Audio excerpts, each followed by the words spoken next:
తెంకణాదిత్య కవిరాజశిఖామణి నన్నెచూడిని కుమార సంభవ కావ్యం 35వ భాగం 29/11/24 కపటవటు రూపంలో వచ్చిన శివుడు పార్వతి తపం చేసే విధానాన్ని ఇదివరకు శివుడిని తిట్టాడు. ఏమా చిన్నపిల్లవి నువ్వు ఎందుకు ఇంతకంటే దొరకలేదా, నీకెవడు మంచివాడు సంపద ఉన్నవాడు అని అన్నాడు, అధిక్షేపించాడు. ఇప్పుడు తపస్సు చేసే విధానాన్ని ఆయన అధిక్షేపిస్తున్నారట. ఎలా అది చూద్దాం.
శివుడు కపట సన్యాసి వేషంలో వటువు రూపంలో వచ్చి తన తపస్సును శివుణ్ణి ప్రేమించడాన్ని, శివుడి కోసం తపస్సు చేయటాన్ని, ఇవన్నిటినీ బాగా ఘాటుగా విమర్శించిన తర్వాత ఆమె కోపం వచ్చింది. పార్వతి కోపించి బాగా తలచి తపస్సు పాడగుతుంది అనే భయంతో తన్ను తానే సంభాళించుకొని పార్వతిని చూసి చెలికెత్తాడు. ఆ కపట బ్రహ్మచారి చేసిన అనేక విఘ్నాలకు పార్వతి అచంచల తపో నియమాన్ని ఆశ్చర్యపడిన వాళ్ళవుతూ ఏమన్నా,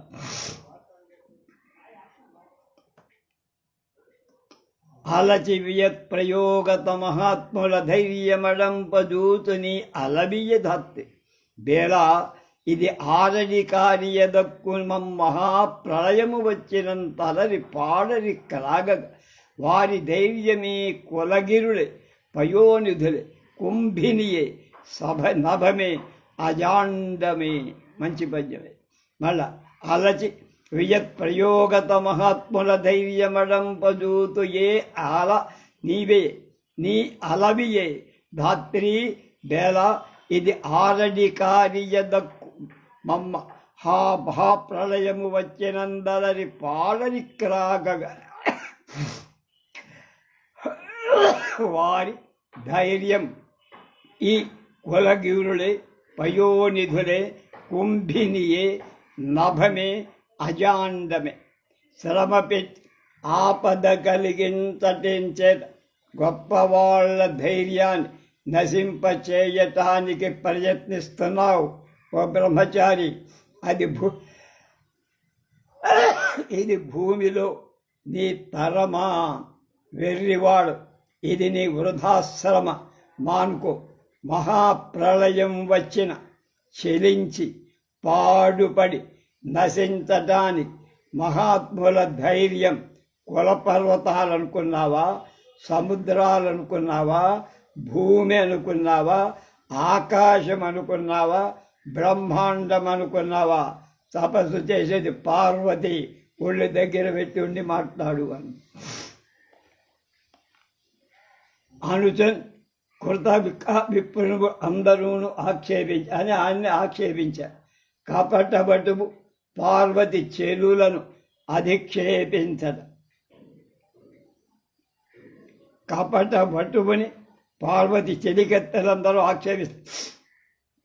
తరుపంటి తన్ను నెదిరిన వెరుగవు తల కొలది పుడుక నెరుగడు మొండీదర జాతి మృక్కు సున్నంగొరగెక్కడ ఎట్టి ప్రేలుడు గుండులు కలది అన్నాడు.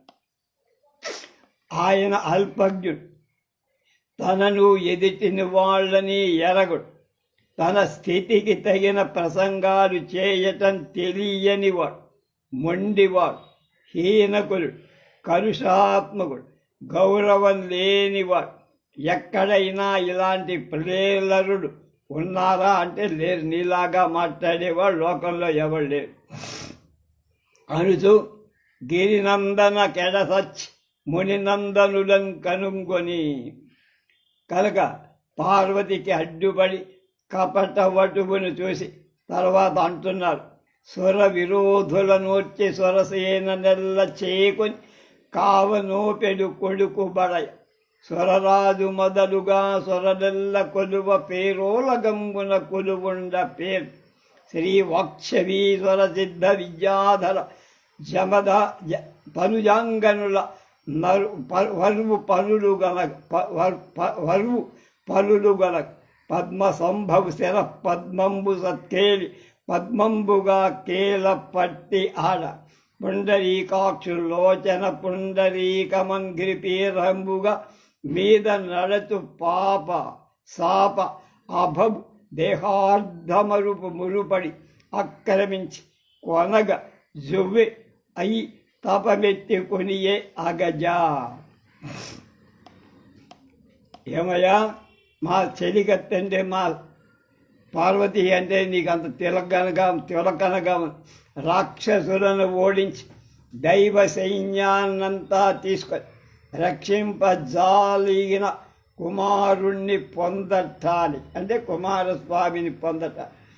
ఇంద్రాది దేవతలందరూ వచ్చి సేవించి నిండు కొలువులో గొప్పతనంతో తీర్చడానికి లక్ష్మీ సరస్వతుల చేత స్వరసిద్ధ విద్యాధర రాక్షస స్త్రీల చేత దాస్యం చేయించుకోవట బ్రహ్మశిర కమలాన్ని లీలా కమలంగా చేతపట్టి ఆడుకోవట పుండరీకాక్షుడైన విష్ణువు యొక్క నేత్ర పుండరీకం అనే పద్మాన్ని పాదపీఠంగా పైన అడుగు మోపటానికి సుమ పార్వతి ఈ తపస్సు చేసింది. ఎందుకోసమో తెలుసు కింద ఒళ్ళు దగ్గర పెట్టి మాట్లాడు.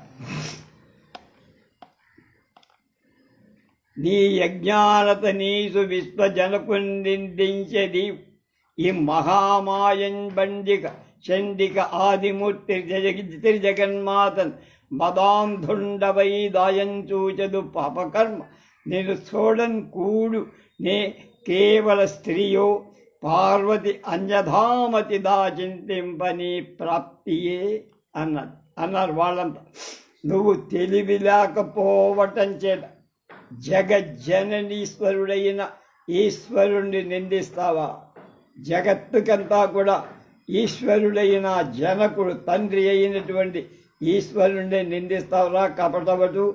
ఈ మహామయు చండిక ఆదిమూర్తి త్రిజగజ్జనని అయిన పార్వతి కొవ్వుతో కళ్ళు మూసుకొని దగ్గరకు రావాలని ప్రయత్నిస్తావా? పాప కర్ముడా, నిన్ను చూడటానికి కూడా పాపం వస్తుందిరా.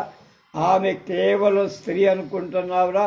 పార్వతిని వేరే బుద్ధితో చూడటం నీ శక్తికి మించిన పని. ఆమె శక్తి స్వరూపిణి, ఆదిశక్తి అన్నారు. జ్ఞానస్వరూపమై సర్వాత్ముడున్న తానజ్ఞేయ స్వరూపమై నరసేయుడు పురుష స్వరూపమై పరమేశ్వరుడున్న తా ప్రకృతి స్వరూపమై స్మరగుచుడు సూక్ష్మస్వరూపమై శుద్ధాత్ముడున్న తా స్థూల స్వరూపమై తోచయుడు అర్ధస్వరూపమై అమలాత్మజుడుండ తా శబ్దరూపమై స్వరూపమై జరుగుచుండు హరుడు రుద్రరూపమై ఉన్నత ఉమామూర్తి దాల్చి లోకముల హితం చేయుచుండును కాన శివశక్తి భేదంబు తెరగు నీకు జడునకెటుగా ఎరుగలావి. నువ్వెవడరా తపస్సు చేసుకునే సన్నాసివి, ఇంత లేవు కనుక నీకు ఆమె శక్తి సామర్థ్యాలు ఏం తెలుస్తాయిరా అబ్బాయి అన్నారు.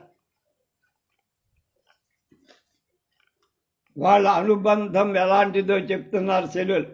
సర్వాత్మకుడైన శివుడు జ్ఞానస్వరూపమై ఉంటే పార్వతి జ్ఞేయ స్వరూపం. జ్ఞానం దేనికి? జ్ఞేయం కోసం. ఎవరిని గురించి మనం తపస్సు చేస్తామో ఆ వస్తువు పేరు లేక ఆ దేవత పేరు జ్ఞేయం. పార్వతి జ్ఞేయం.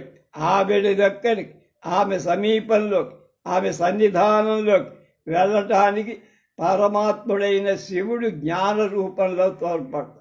అలాగే పురుష స్వరూపమై ఉండగా శివుడు, పార్వతి ఈ ప్రకృతి స్వరూపంగా ఉంది. శుద్ధాత్ముడైన శివుడు ఉంటే సూక్ష్మ స్వరూపమై ఉంటుంది పార్వతి. స్థూల శరీరమంతా శివుడు, సూక్ష్మ శరీరమంతా పార్వతి. రాబాయ్ పరమాత్ముడైతే అలా పరమాత్ముడైన శివుడు అర్ధస్వరూపంగా ఉంటే పార్వతి శబ్దస్వరూపం అంట. శబ్దం లేకపోతే అర్థం లేదు, అర్థం లేని శబ్దానికి విలువ లేదు. శివుడు రుద్రస్వరూపమై ఉండగా పార్వతి ఉమామూర్తి రూపాన్ని ధారించి లోకాలకు మేలు చేస్తుందిరా అబ్బాయి. కనుక మంద బుద్ధి లేనటువంటి నీకు శివశక్తి యొక్క భేదం తెలియదురా, జాగ్రత్తగా గుర్తుపెట్టుకో అని చెప్పి అనుతున్న సకులంగని గిరిజమదిని ఆక్షేపిస్తూ ఈ విధంగా చెలికెత్తలను చూసి పార్వతి మనస్సులో వాళ్ళని తిడుతూ జలజభవాచ్యుతాది స్వరసంగములను భక్తియుక్తులై కొలుసు మహేశుని చపల కుచ్చిత విప్రుడు వచ్చి నోర క్రొవ్వులు పలక మీరును చెవులు సారవించి సహించి మారు మాటలు ఒడికట్టి పలికెదరు ఒడంబడినట్టులు బ్రహ్మబంధుతో అని వీళ్ళని తిట్టిందాడు. బ్రహ్మ విష్ణు మొదలైన దేవతలంతా భక్తితో కూడి సేవించేటువంటి పరమాత్ముడైన శివుణ్ణి ఈ చెంచనుడు కపటి బ్రాహ్మణుడు పుట్టోడు వీడు వచ్చి నోటికొచ్చిన కొద్ది పొగరు మోతు మాటలు మాట్లాడుతుంటే చెవులారా వింటూ వాడికి ప్రతివచనాలు చెప్పుతూ కనుక అంగీకరించినట్లుగా ఆ నీచ బ్రాహ్మణుడితో మాట్లాడతారా? ఎందుకు మాట్లాడతారే? వాడిని తొలి మమతలు పారేక అన్నదన్నమాట. వీనిన్ పలికి పరమేశ్వరం పలికించి వినుడేమి పని అని కోపావేశంబునన్ పరాన్ముఖయై సనమన్న కనురన్న కన్నెరింగి నా వరదుండు గౌరి నిశ్చల భక్తియుక్తికి సమరక్తుడై అనురక్తుడై ఆక్షణంబ ప్రత్యక్షంబై నిజస్వరూపంబు చూసి కనుక విలువండి, వాడిని తోసేయండి, లేకపోతే అంతే తప్ప వాడితో మాట్లాడండి, చెత్త మాటలండి అనేసి అనగానే నిశ్చలమైన పార్వతీదేవి యొక్క మనసు అర్థం చేసుకున్న శివుడు ఒక్కసారి ప్రత్యక్షమైపోయాడు, నిజ రూపంలో ప్రత్యక్షమయ్యాడు. కపట బ్రాహ్మణుణ్ణి నిందించి వాడి చేత ఈ విశ్వరూపాన్ని వింటం వాడు చెప్పే పని మాటలు వింటమేమిటే పని అని కోప ఆవేశం పెడమొగంతో తానున్న జాడ తెలిసి ఈశ్వరుడు పార్వతి యొక్క స్థిర భక్తి యుక్తి చాలా సంతోషించి ఆ క్షణమే ప్రత్యక్షమై తన స్వరూపం చూపగా ఏం జరిగింది? శివుడు పార్వతి నిజస్వరూపంతో ప్రత్యక్షమవుతాడు. శరమున స్వరసింధు శీకరావళి కంటే నటమున్న యొగస సీతాంశు రుచు తటాంబ క ఉద్భాసనంబునున్న ముడిబడి తనది కెంచెడలస గళమున వెలసిల్లు గరళంబునకు మున్న కళాహి భూషణ కాంతిమిగి పాండురాంగోన్నత ప్రభ కంటే ముందర పల్వె లిప్తామల భస్మదీప్ కటివృత వ్యాప్త చర్మంబు కంటే మున్న మేఘలోరగణ ఫణములు మిగిలి వెలి పాదపీరోరు వజ్ర ప్రభాతి కంటే మున్న వదన సఖ నఖ వదన సఖ సంకాశము ఒల్లతిల్లా శిరస్సులోని ఆకాశగంగా నదీ జల కణాల కంటే ముందు చంద్రకాంతులు కనపడ నొసటి కంటి ప్రకాశం మూడవ నేత్రానికి ముందే ఎర్రగా ఉండే జడల కాంతి కనపడ కంఠంలో ప్రకాశిస్తున్న హాలాహలం విషం కంటే ముందే కాల సర్ప ఆభరణాల కాంతి పెరిగిపోయి తెల్లని శరీరపు గొప్ప కాంతి కంటే ముందే ఒల్టికి పూసుకున్న భస్మపు యొక్క కాంతి వ్యాపి మొలలోని పాముల పడగలు చాలా ప్రకాశించాయి పాదపీఠంలోని వజ్రాల కాంతి కంటే ముందే కాలి గోళ్ళ ప్రకాశం ఎక్కువగా కనపడి అలాంటి శివుడు ప్రత్యక్షమయ్యారు.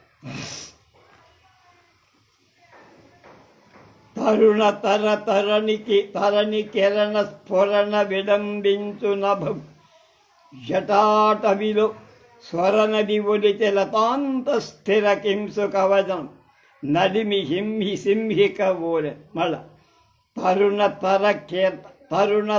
తరణి కిరణ స్ఫురణ విడంబించు అభం జూటాటవిలో స్వరనది ఒలిచి లతాంత స్థిర కింసు కవనం నడిమి సింహిక ఊలెన్.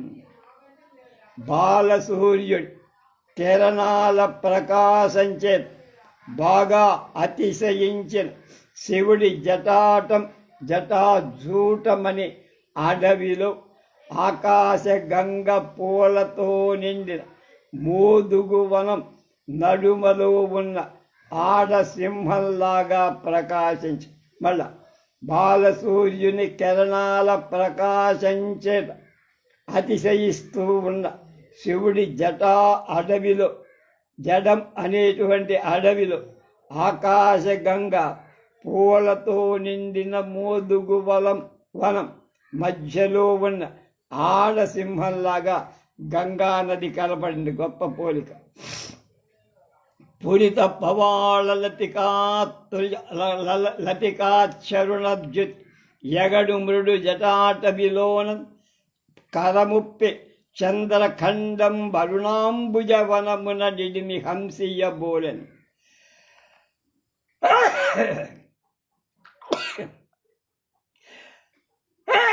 వికసించిన పగడపు తీగలు ఎర్రగా ఉంటాయి. పగడపు తీవల మిక్కిలి ఎర్రటి కాంతిని తిరస్కరించే శివుడి యొక్క అడవి బోలినటువంటి జడలలో చంద్రరేఖ ఎర్ర తామరలతో మధ్యలో ఉన్న ఆడ హంసలాగా కలపడి మళ్ళా ఒకటి వికసించిన పగడపు తీవల ఎర్ర కాంతిని తిరస్కరించుతూ శివుడి అడవిని పోలిన జడలలో శివుడి జడలు అడవిలాగా ఉన్నాయి. ఆ జడలలో చంద్రరేఖ ఎలా ఉందిట? ఎర్ర తామరల వనాల్లో ఉన్నటువంటి ఆడ హంసలాగా కనపడింది. అలాగే పాండురాంగ విశుద్ధాంగ భాతి నడుమ సురు కపర్దారుణ జ్యుతులొప్పె చూడ అమృత మధనార్జ మధ్య దుగ్ధాబ్ధి నడుమ సురలు నిలిపిన కనక భూధరము పోలే. ప్రతి పద్యం గొప్పగా రాసి తెల్లని దేహంలోని నిర్మలమైన అవయవాల కాంతి మధ్య పెద్ద జటాజూటంట ఎర్రని కాంతులు అమృతం కోసం మధించటానికి క్షీర సముద్రం మధ్యంలో దేవతలు పెట్టిన మేరు నగరంలాగా ఆ జటాజూటం కనపడిందట.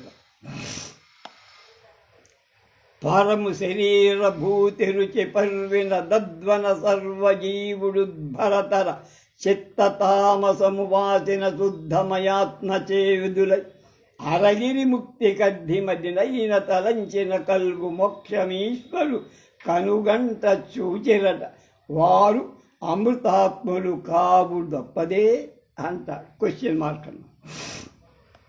ఉత్కృష్టుడైన శివుడి దేహ విభూతి కాంతి వ్యాపించగా ఆ వనంలో ఉన్న అన్ని జీవరాశులు మనస్సులోని దుర్భర తమస్సు నశించగా చీకటంతా పోగా నిర్మలమైన ఆత్మజ్ఞానం కలవాళ్ళై మోక్షం చూడగానే మోక్షం వచ్చేసిన వాళ్ళకి తపస్సు కలయం మోక్షం పొంది కోరిన మనస్సులో ఏది కోరుకుంటే మనస్సులో మోక్షం కలుగుతుండగా ఈశ్వరుని కళ్ళారా చూశారు. ఇక ఆ అమృతమయాత్మలు అవ్వక ఏమవుతారు? ఆయన చూస్తేనే వాళ్ళకి మోక్షం వస్తుంది. మోక్షం ఎవరికి వస్తున్నాయి? దేవతలు. అమృతం తాగితే వస్తుంది. అలా అమృతం తాగిన వాళ్ళు అయిపోయారు. ఎవరు? శివుణ్ణి చూసిన వాళ్ళంతా. అది అట్లా ముని కుమారుండక్షణంబ పరమేశ్వరుండైనం పార్వతి బిట్టులకి ఎదుర్కొని తన్నోసరించుతూ ఒక్కసారిగా అలా మహాపరమాశివుడు ప్రత్యక్షం అవ్వగానే ఆయన వైపు తిరుగుతూ పార్వతి తన మనమున సంభ్రమమును తనువున ఘర్మోదకం తనరక శంభుంగని సతి నివ్వెరగై నిల్చెను వడకుతూ నీర మునిగి లేచిన భంగిన్. ఆయన ఒక్కసారి చూడగానే మనస్సులో తొందరపాటు, శరీరంలో చెమట పట్టగా పార్వతి ఈశ్వరుని చూసి చాలా ఆశ్చర్యపడు నీటిలో మునిగి లేచినట్టుగా వణుకుతూ నిలబడిపోయింది. పగలింటి కట్టెండ నులిగిన కుముదిని సితరోచి గంతి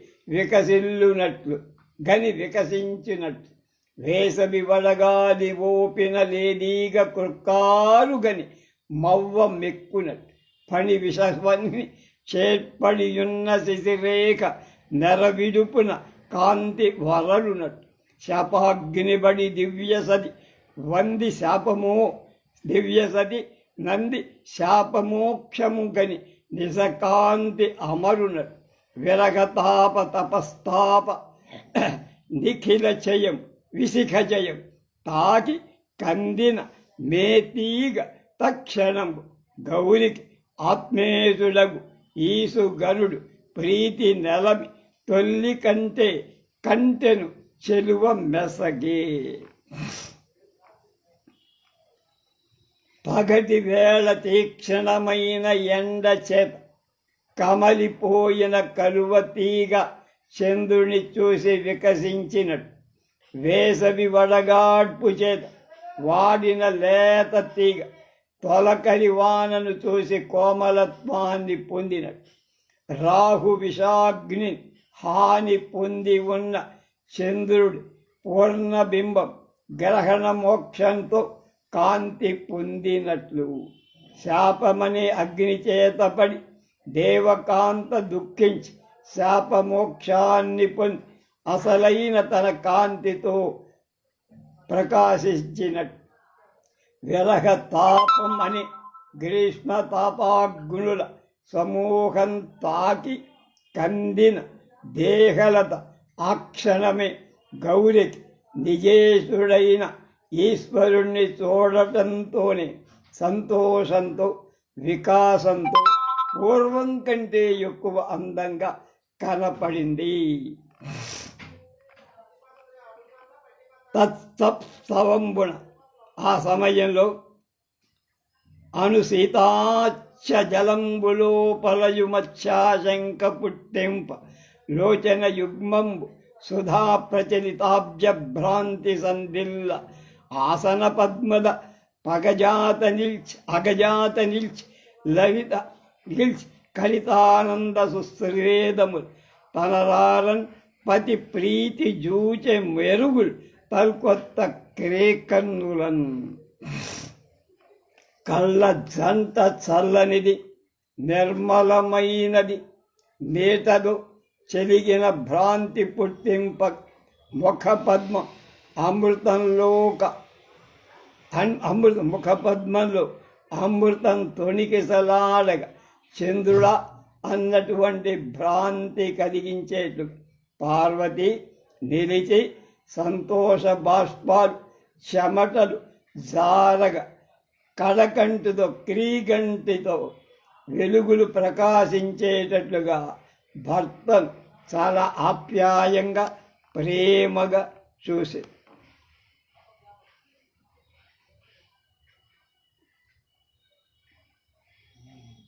పతిగని లజ్జనాననముపాయగ నల్లన వంచి సమ్మదామృత రసపూరితార్ధ వినిమీలిత ల్యోల కటక్ష వీక్షణాయత శత దీధితు కలయ అద్రిజ విచ్చే మహేషు మీద రాజత గిరి మీదనున్నది నిశాకర దీప్తులు కప్పు నొప్పుకని.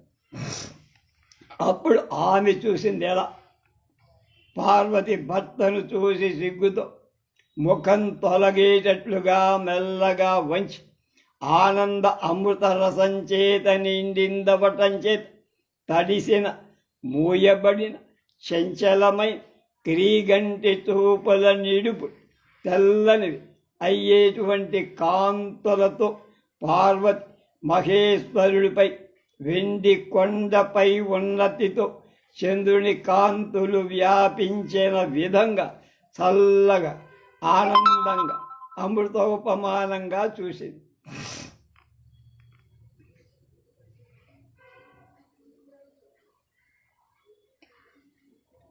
మొలరారు క్రీగంట మెరుగు దీగల డుల్లు కరాకులొక్కు కుక్కారు మెరుగు ఆనన కాంతి సుధాంబోధి కల్లడి డిండీరము చంద్రమండల వికసితోచితాలాప రసపూర కళమ్మ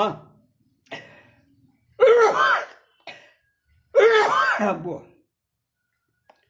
చూలు కాకేమి రసాయనం జాలు కాకేమి రసాయనం నీలధమ్మిల్ల తమార ప్రతాని శివులలో నత్తింతు శిఖి కలాపము అనుతు రమణీయమగు అపాంగావలోకనాతి బాధి వదనాంబుజాత రుచి వచన మాధుర్యమును ఉరు కచభరంబు దేవదేవుండు తగిలి కీర్తింప తొడగే.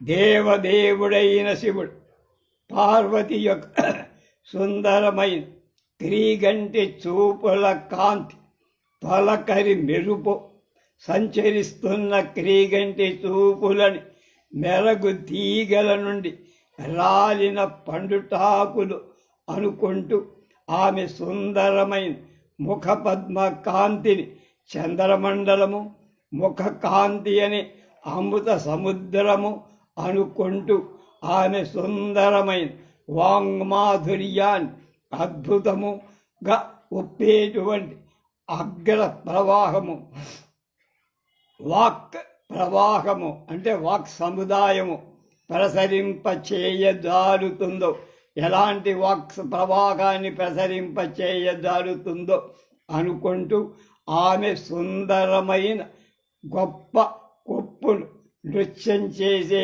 నెమలి పెంచము నల్లని కొప్పని చీకటి మ్రాని తీవ చిగురులు అనుకుంటూ ఆసక్తితో ప్రశంసించటం ప్రారంభించి ఇట్లు హర గిరిజలు అధిక ప్రణయరసాపూర్ణ సాగరంబులను అభిమానశీలంబులను అతిక్రమించుతున్న కన్నిరింగి పరమేశ్వరులకు చతురిక కృతాంజలి.